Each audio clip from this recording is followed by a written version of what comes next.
അസ്സലാമലൈക്കും. എല്ലാവർക്കും ബർക്കത്ത് കിച്ചണിലോട്ട് സ്വാഗതം. ഇന്ന് നമ്മൾ ഉണ്ടാക്കാൻ പോകുന്നത് പപ്പടം കൊണ്ടുള്ളൊരു അടിപൊളി പലഹാരമാണ്. എല്ലാവർക്കും വളരെ എളുപ്പത്തിൽ ഉണ്ടാക്കിയെടുക്കാൻ പറ്റും. അപ്പോൾ എല്ലാവരും ഇതൊന്ന് ട്രൈ ചെയ്ത് നോക്കണം.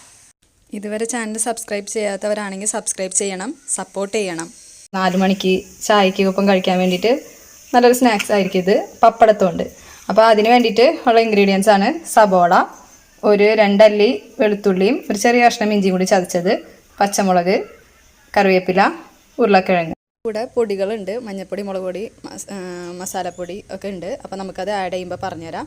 പിന്നെ ഒരു 1/4 ടീസ്പൂൺ മൈദമാവ് എടുത്ത് പച്ചവെള്ളത്തിൽ കുറുക്കി വെച്ചത്, അതൊന്ന് ഒട്ടിച്ച് കൊടുക്കാനാണ്, പപ്പടം ഒട്ടിച്ച് കൊടുക്കാനാണ്. പിന്നെ ഇനി നമുക്ക് ഇതിലോട്ട് എങ്ങനെ ഉണ്ടാക്കാൻ നോക്കാം. ഒരു പാൻ വെച്ച് ചൂടായതിനു ശേഷം ഒരു ടേബിൾ സ്പൂൺ വെളിച്ചെണ്ണ ഒഴിക്കുക. അപ്പോൾ വെളിച്ചെണ്ണ ചൂടായി വന്നിട്ടുണ്ട്. നമുക്കതിലോട്ട് ഐറ്റംസ് ആഡ് ചെയ്ത് കൊടുക്കാം. സബോള ഇട്ട് കൊടുത്തിട്ട് ഒന്ന് പച്ചമണം മാറുന്ന വരയ്ക്ക് ഒന്ന് വഴറ്റി കൊടുക്കാം. ആവശ്യത്തിന് ഉപ്പിടാം. ഇഞ്ചിയും വെളുത്തുള്ളിയും ഇതാക്കി വെച്ചേക്കണത് ഇടാം. പിന്നെ പച്ചമുളക് അത് ആഡ് ചെയ്ത് കൊടുക്കാം. ഉരുളക്കിഴങ്ങ് ആഡ് ചെയ്ത് കൊടുക്കാം.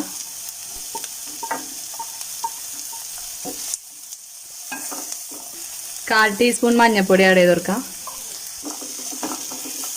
അപ്പോൾ നമുക്ക് ഉരുളക്കിഴങ്ങ് ഒരു 3/4 ഭാഗം വേവാണ വരയ്ക്കും ഇളക്കി കൊടുക്കാം. പറ്റുമെങ്കിൽ മൂടിയും വെക്കാം. അപ്പോൾ ഒരു 3/4 ഭാഗം ഉരുളക്കിഴങ്ങ് വേവായതിന് ശേഷം നമുക്ക് മറ്റു പൊടി ആഡ് ചെയ്ത് കൊടുക്കാം. വളരെ നൈസായിട്ട് അരിഞ്ഞു കൊടുത്താൽ മതി ഉരുളക്കിഴങ്ങ്. അത് നിങ്ങളുടെ കയ്യിൽ എന്ത് വെജിറ്റബിൾ ഉണ്ടോ അത് വേണമെങ്കിൽ നമുക്ക് വെച്ച് ഇങ്ങനെ ചെയ്യാം. അതായത് ഇപ്പോൾ സമൂസയ്ക്കൊക്കെ ആഡ് ചെയ്യുന്ന പോലെ സ്റ്റഫാണ് ഈ ഉദ്ദേശിക്കുന്നത്. അപ്പോൾ അതേപോലെ വെജിറ്റബിൾസ് എന്തൊക്കെ ഉണ്ടോ അതൊക്കെ നമുക്ക് ആഡ് ചെയ്ത് കൊടുക്കാം. ഒരു 1/4 ടീസ്പൂൺ മല്ലിപ്പൊടി അതിട്ട് നന്നായിട്ടൊന്ന് വഴറ്റി കൊടുക്കാം. ഒരു 1/4 ടീസ്പൂൺ മസാലപ്പൊടി, നമ്മൾ സാധാരണ വീട്ടിൽ ഉപയോഗിക്കുന്ന മസാലപ്പൊടി. നമുക്ക് ഈ പപ്പടം ഒരു 30 സെക്കൻഡ്, 30 25 സെക്കൻഡ് നമുക്ക് ഈ വെള്ളത്തിൽ ഇട്ട് വെക്കണം. 30 സെക്കൻഡ്, അതിൽ കുറവായാലും കുഴപ്പമില്ല, കൂടരുത്. വെള്ളത്തിൽ ഇട്ട് വെക്കണം. നമ്മൾ ആവശ്യത്തിന് എത്ര എണ്ണാണ് ഉദ്ദേശിക്കുന്നത് അത്രയും നമ്മൾ വെള്ളത്തിൽ 30 സെക്കൻഡ് ഇട്ട് വെക്കാം. അപ്പോൾ അത് 30 സെക്കൻഡ് നമ്മൾ വെള്ളത്തിലിട്ടിട്ട് എടുത്തിട്ടുണ്ട്. അപ്പോൾ ഇതേപോലെ നല്ല ഇങ്ങനെ സോഫ്റ്റ് ആയിട്ട് ഇത് വരും. എന്നിട്ട് നമുക്ക് ഇത് ഈ സ്റ്റഫ് ഇതിൻ്റെ ഉള്ളിലേക്ക് ഇതാക്കി വെക്കാം.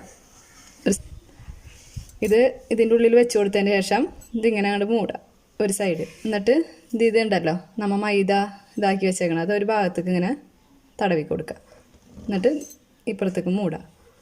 എന്നിട്ട് ഇത് ഈ സൈഡിൽ ഇതിങ്ങനെ വെച്ച് ഒന്ന് തടവി കൊടുക്കുക മൈദ. എന്നിട്ട് ഇതിങ്ങനെ വെച്ച് മൂടി കൊടുക്കാം.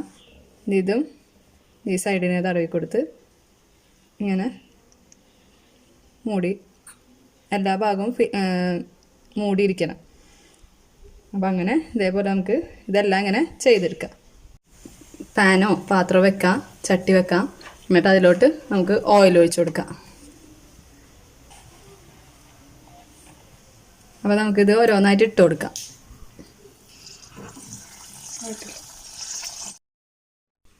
പിന്നെ ഒരു കാര്യം ശ്രദ്ധിക്കേണ്ടത്, പപ്പടത്തിൽ ഉപ്പുണ്ട്. അപ്പോൾ അതിൻ്റെ പേരിൽ നമ്മൾ ഉള്ളിൽ വെക്കുന്ന സ്റ്റഫിൻ്റെ ഉപ്പ് വളരെ കുറവ് ഇട്ടാൽ മതി.